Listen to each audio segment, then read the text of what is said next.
Here's today's hard truth. Your outer world is a reflection of your inner world.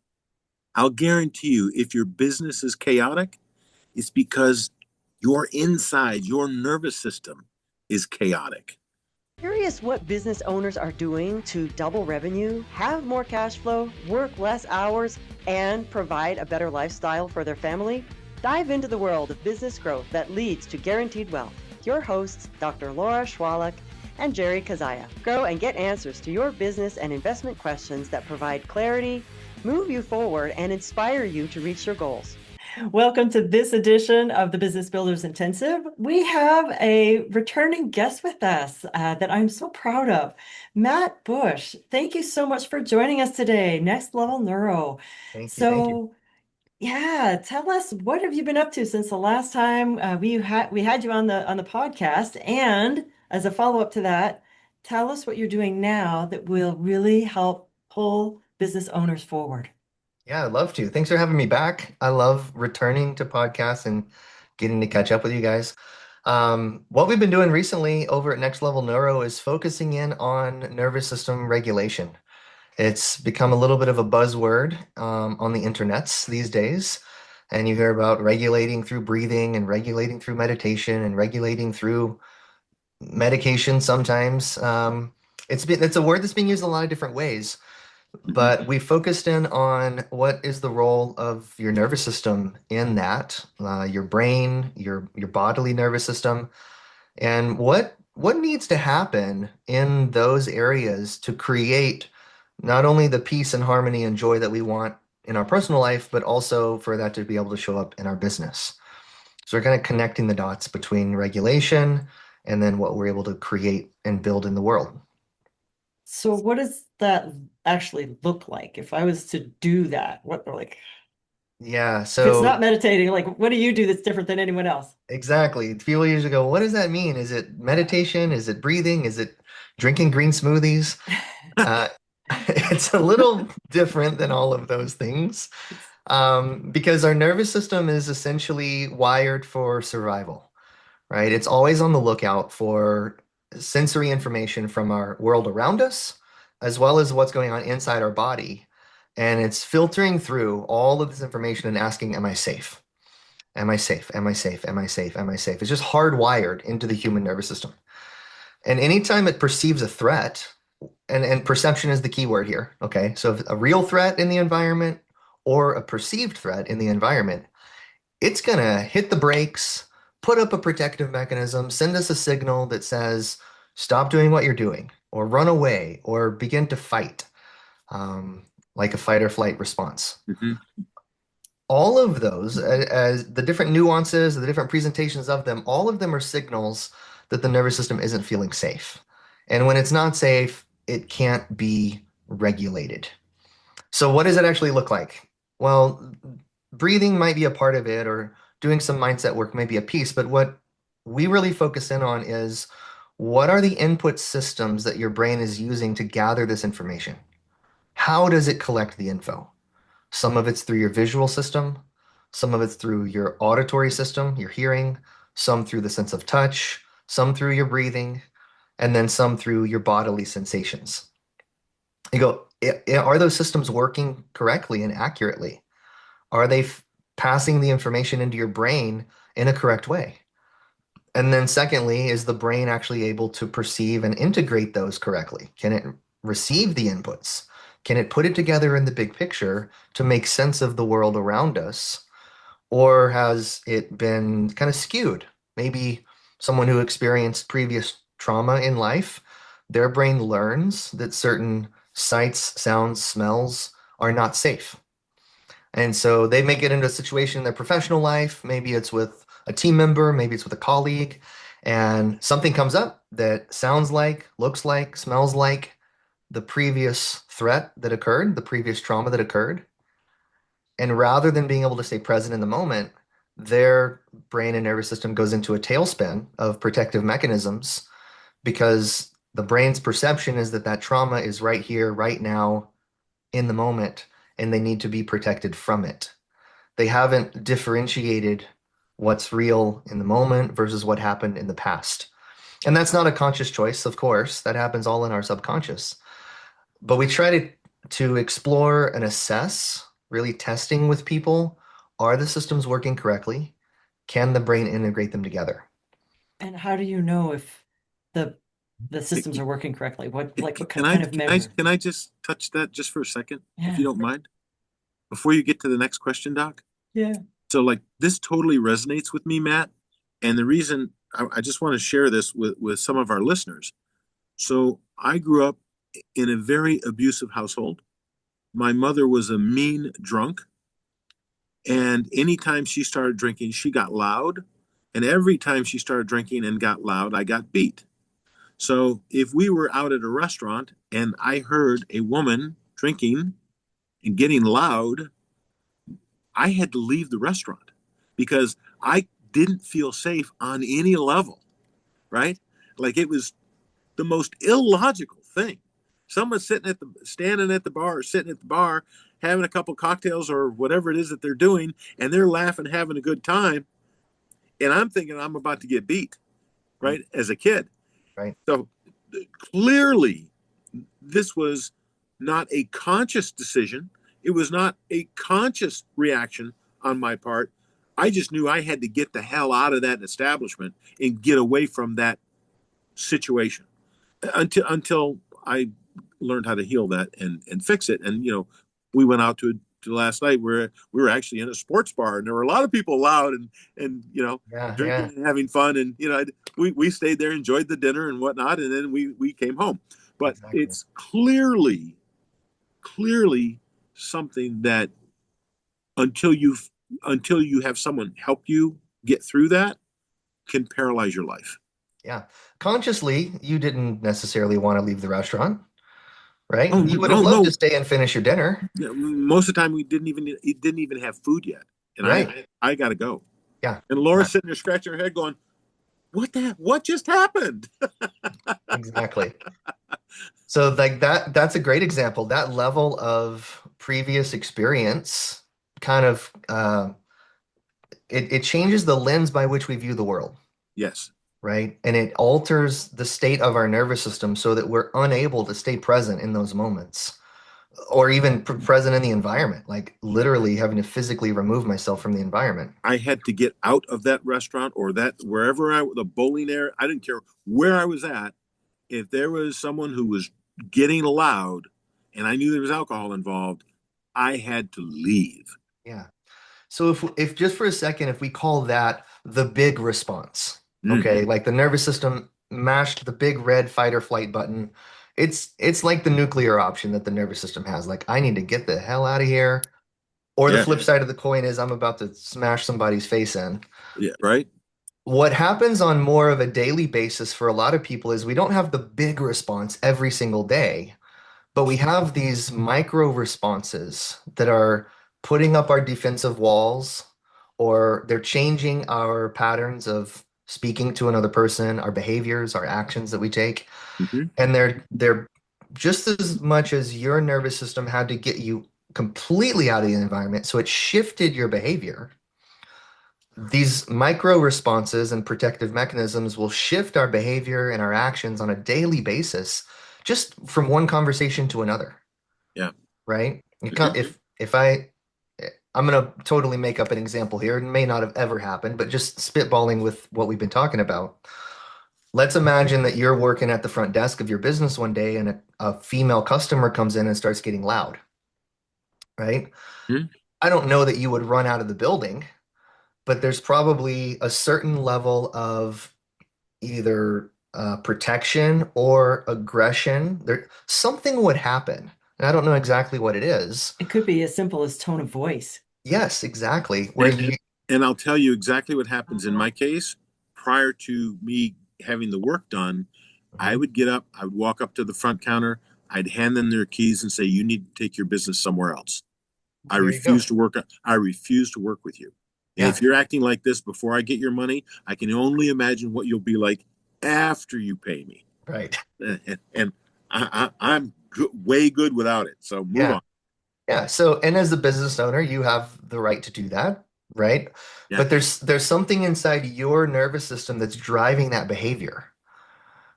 Oh, it's past response. Absolutely. I mean, Exactly. it's the history of my life of what happened. Exactly. So what's been happening in our cultural world for a little while now is the conversation about previous trauma and nervous system regulation has reached a point of saturation, Hmm. and people are starting to have awareness that these things happen in their life and in their business.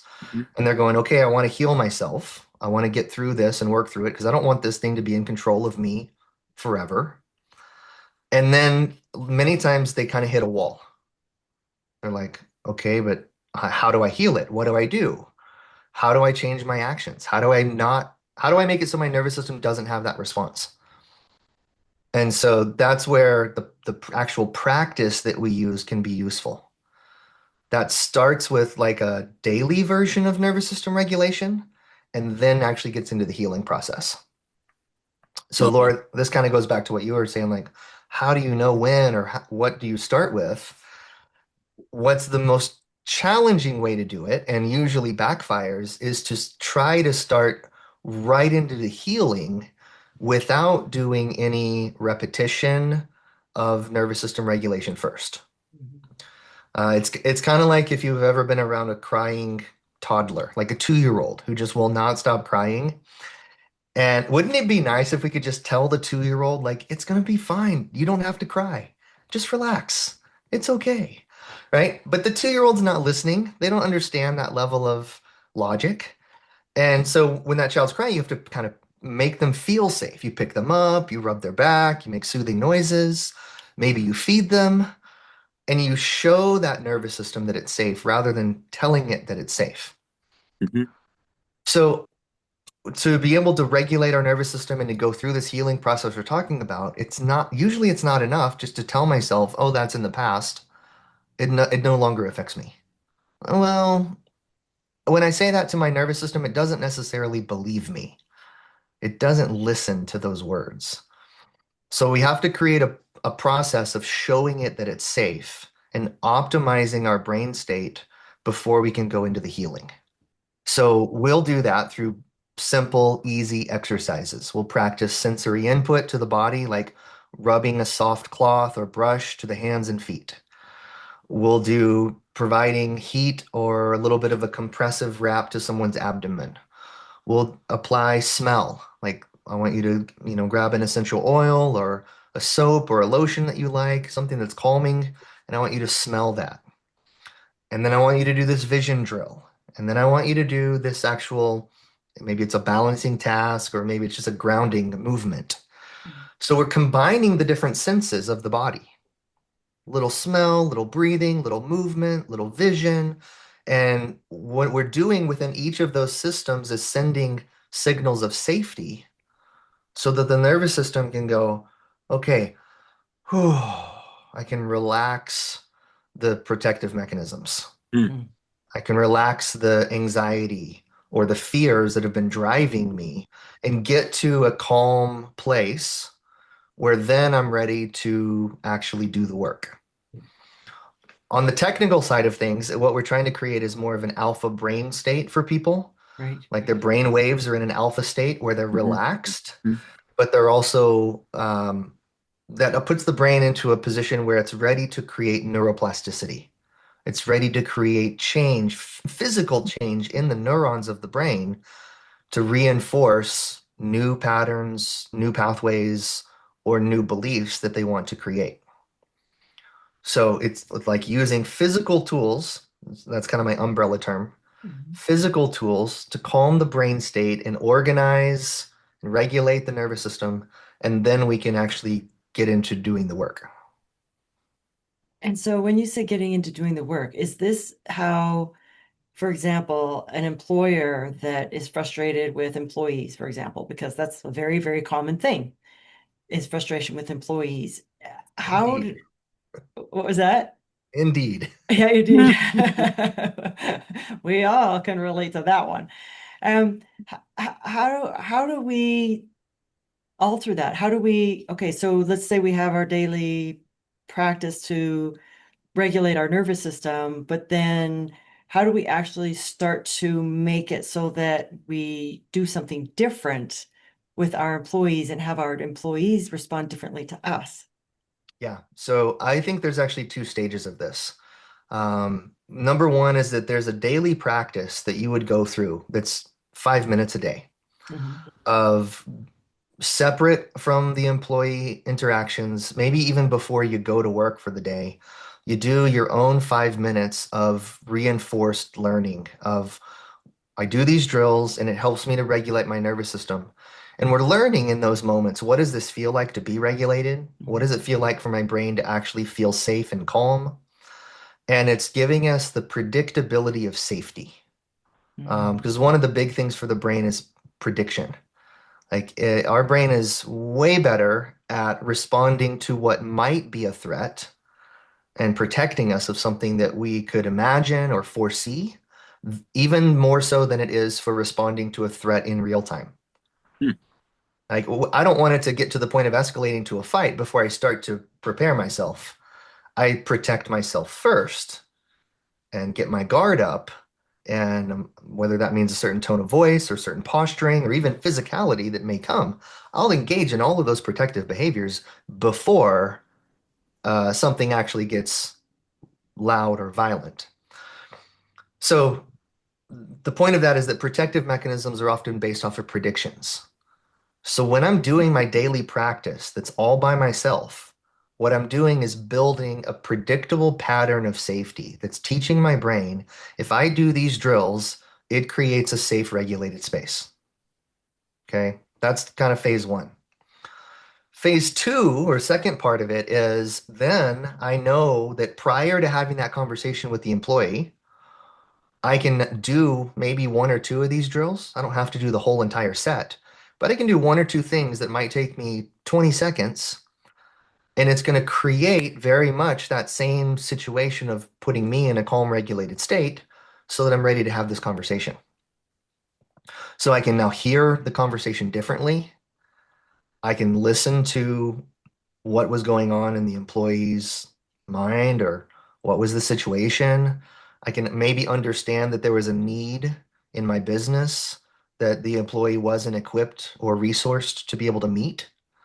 And rather than getting mad at the person, I could see what's actually behind their actions and go, oh, they didn't have a resource they needed to fix the problem.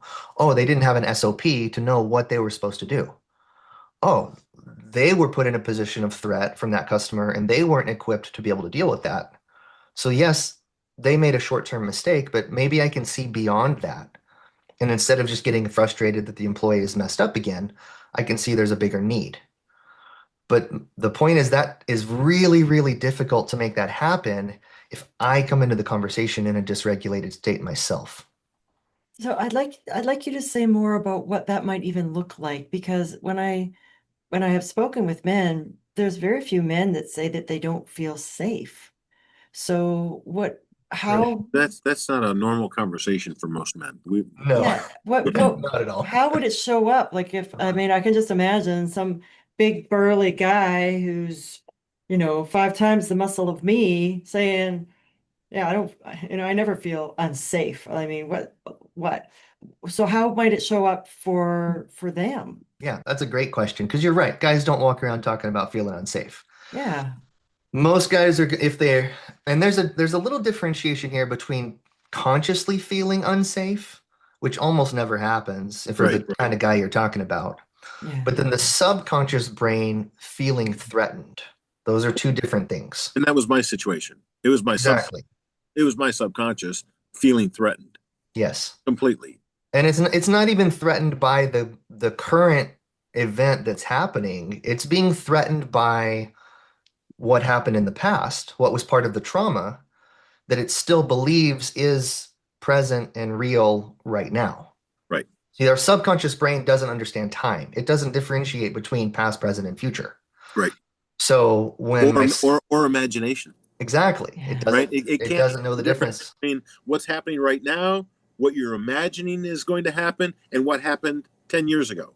Like it's Right. all the same. It's all the same thing. So So in a work environment, this would show up like let's just say you're the owner, you're the boss, and you're talking to a female employee and she bursts into tears and you're like, WTF, why is she crying?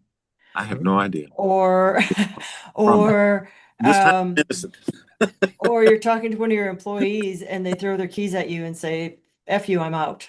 Yeah. Or there's some So, like you're so here's butting a great example. heads. Yeah, basically, if I go back to the question, like, how would a guy know if his subconscious brain is feeling unsafe? Yeah. The answer is he wouldn't necessarily feel unsafe. He would feel triggered. Okay. Okay.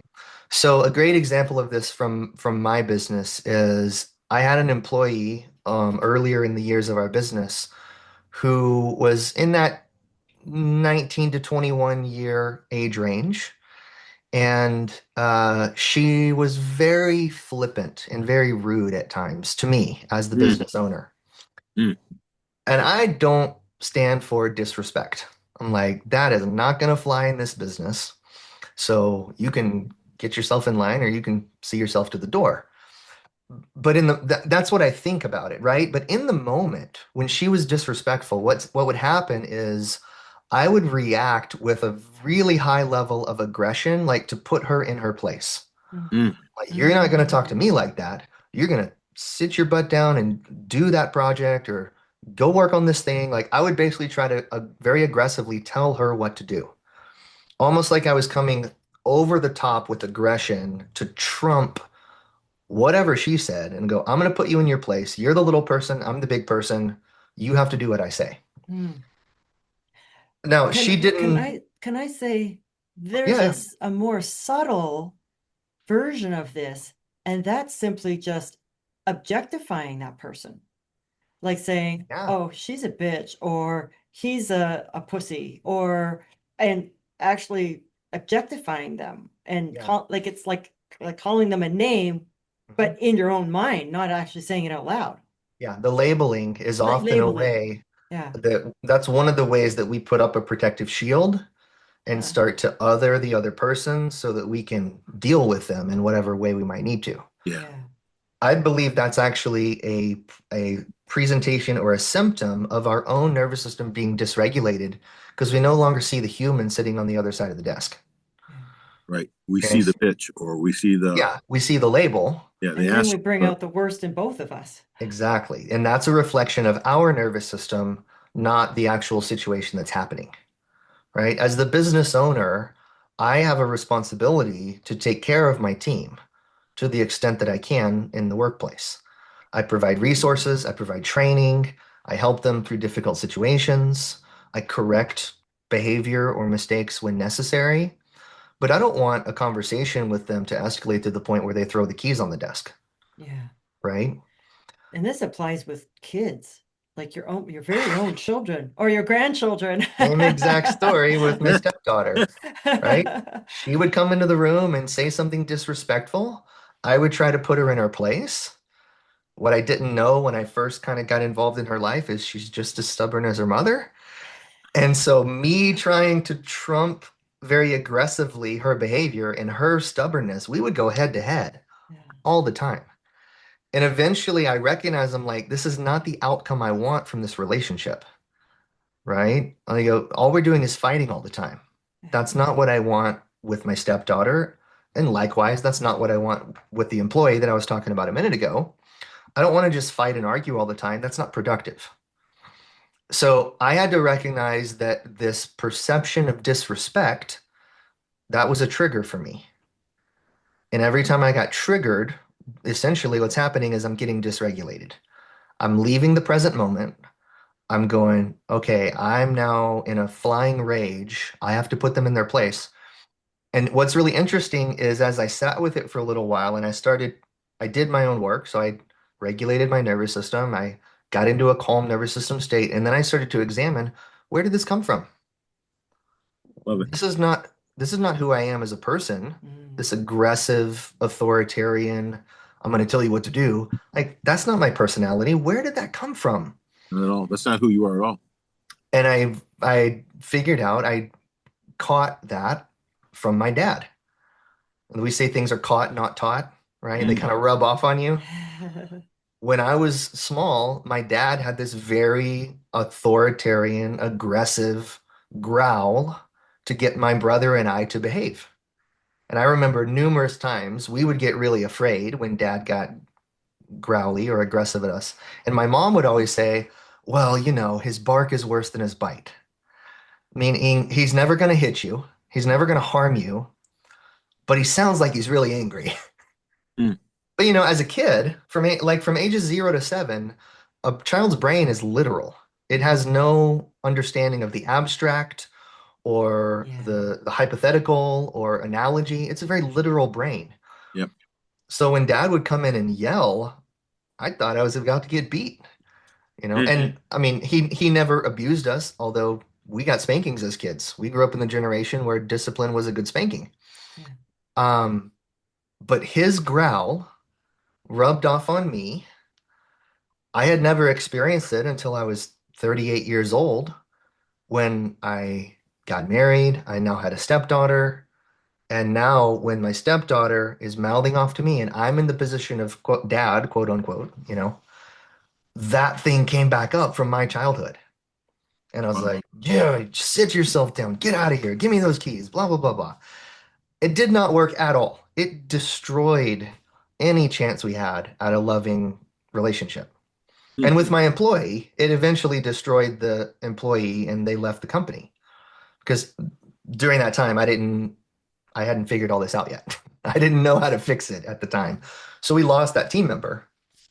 But doing the work later on, I figured out I picked that up from my dad. It stayed deep in my subconscious.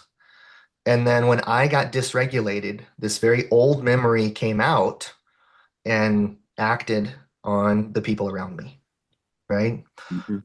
So when we started this podcast today, and the hard truth was your outer world reflects your inner world, Mhm. right? If your business is in chaos, we can almost guarantee that your own nervous system and your subconscious brain is experiencing some level of chaos or uncertainty on the regular that's triggering it into these threat responses and these dysregulated states. If your business is organized and clean, like inside and outside, clean business, clean SOPs, well-trained staff, they know how to deal with difficult clients and client objections, And they enjoy coming to work. and they enjoy coming to work, absolutely. That's a reflection of your nervous system too, right? Because a system, business is really a system that we're building, right? And a system always resembles its owner. If you have a chaotic nervous system, you won't have the ability to build an organized system.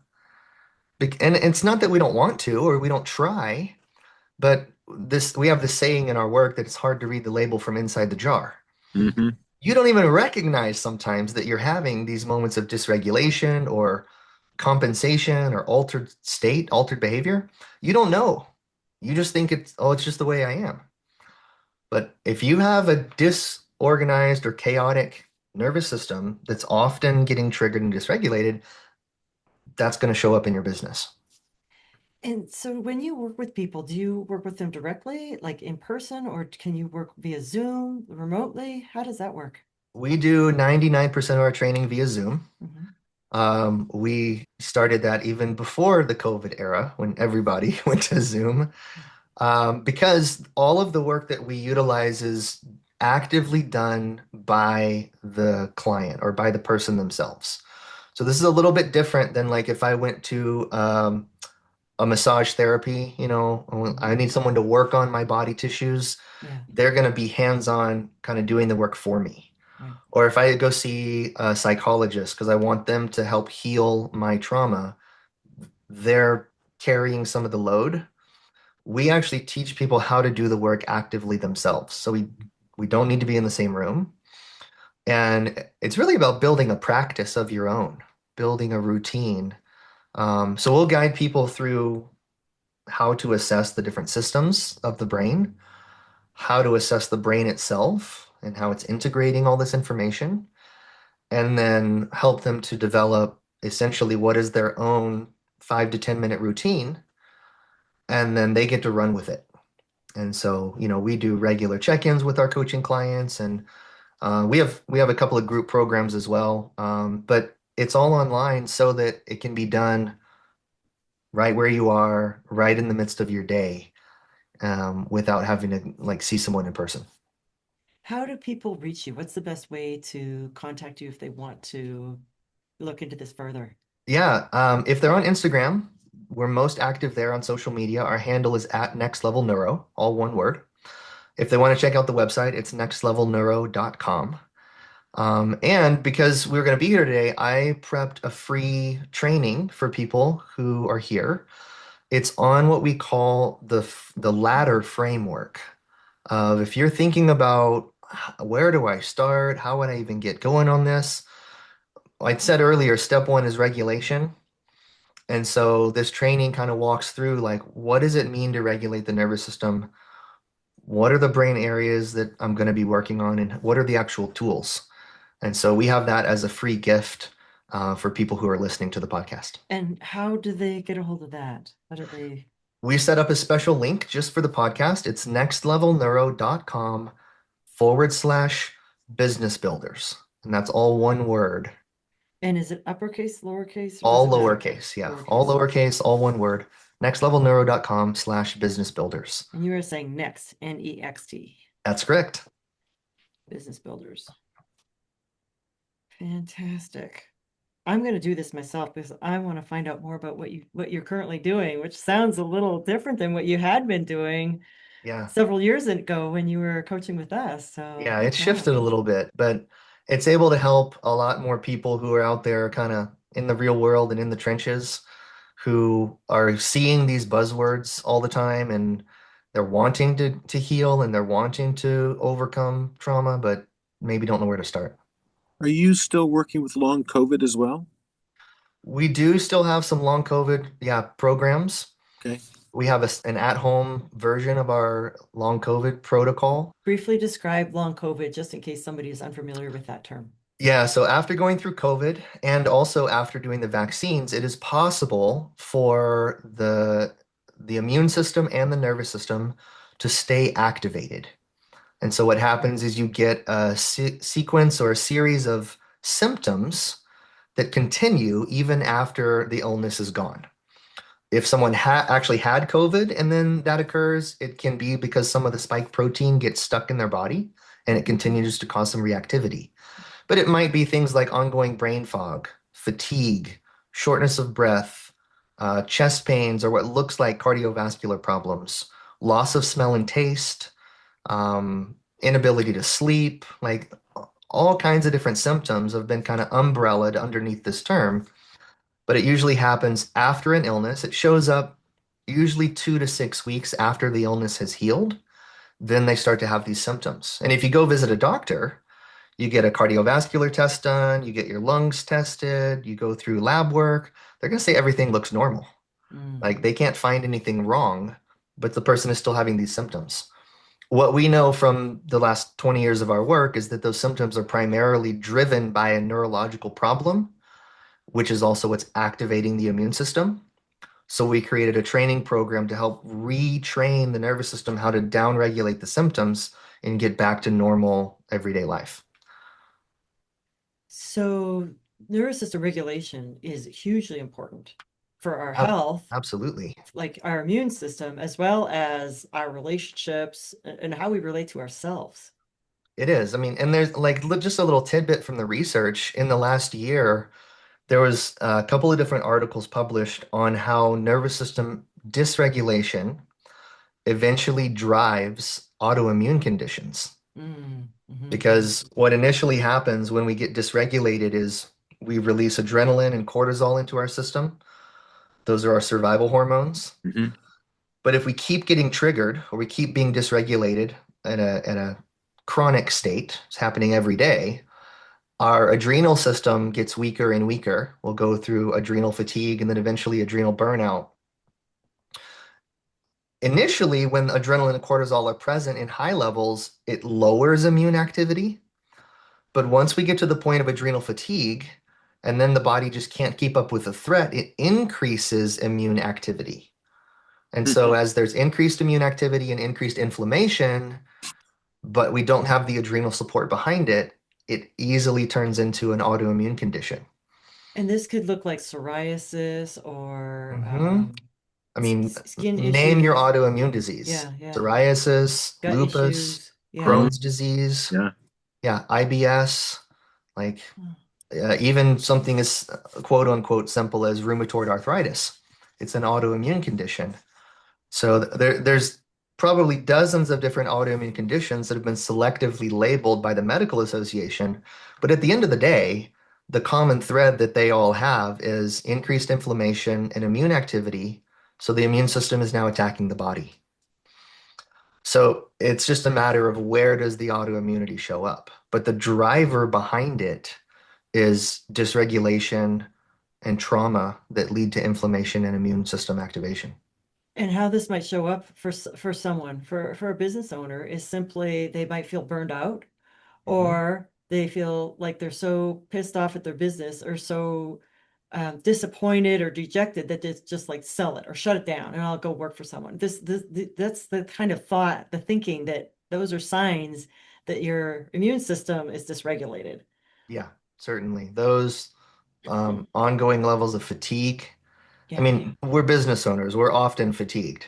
yeah. But when it's so bad that you can't get out of bed or you can't get off the couch, you're ready to just completely throw in the towel, like there's no hope left, that level of fatigue is often associated with adrenal burnout. And if you're there, I don't want to overstep the line, but I would say if you're there, autoimmune presentations are not that far away. So And I'd like to add to that, if you are in adrenal burnout, if you don't come up with an autoimmune issue, you will come up with diabetes. yep, Mm. That is absolutely. That's that is a partly huge autoimmune. precursor. Yeah, because insulin resistance happens right along at the same time. Always. Another Exactly. another way that this would show up is waking up in the middle of the night being so angry that about think an employee or something, waking up in the night with that adrenaline just going. That's a Mhm. clear sign of being triggered. Yeah, yeah. So all of those are great things for people to just be aware of. And at the end of the day, nervous system regulation is the skill that you need to learn as a business owner. Your business will improve when you implement that. Your personal life, your happiness, your joy will return once you give yourself the ability to be able to deal with some of these situations without dropping back into dysregulation. Beautiful. That's awesome. Is there anything else you want to say, Bat or Jerry, before I ask the question of the day? Because we always start with the hard truth and then I end by asking a question. I'm good. Thank you so much for having me back. This has been Oh, great. Yeah. absolutely. So this question is for all of our listeners, and the question is this: Are you frustrated by employees or people around you not doing what you want them to do? If you are frustrated by this, if you're angry and they are not listening to you, then I highly recommend that you reach out to Matt, and the website for the information that he's put together specifically for business builders is go online to your browser at nextlevelneuro.com/business builders, all lowercase. And just take that first step to get started to help yourself, not just to be aware, but to truly help create the life that you want and the business that you dreamed of. Yeah. And if you'd like to reach Jerry and me, just come to Business Builders Mentor and Mastermind USA.com, which is BBMMUSA.com. Anything else from either of you before we end this episode? Matt, great to see you again. I look forward to our next get together. Say Yeah. hi. Say hi to Kathy for us. Absolutely. Thank you guys so much. Appreciate And, being here. and give the grandbaby a hug. I will. Bye, All right. everybody. Talk to you later. Grow and get answers to your business and investment questions that provide clarity, move you forward, and inspire you to reach your goals. Share the show and connect with us at BBMMUSA.com to submit questions and learn more. That's BBMMUSA.com.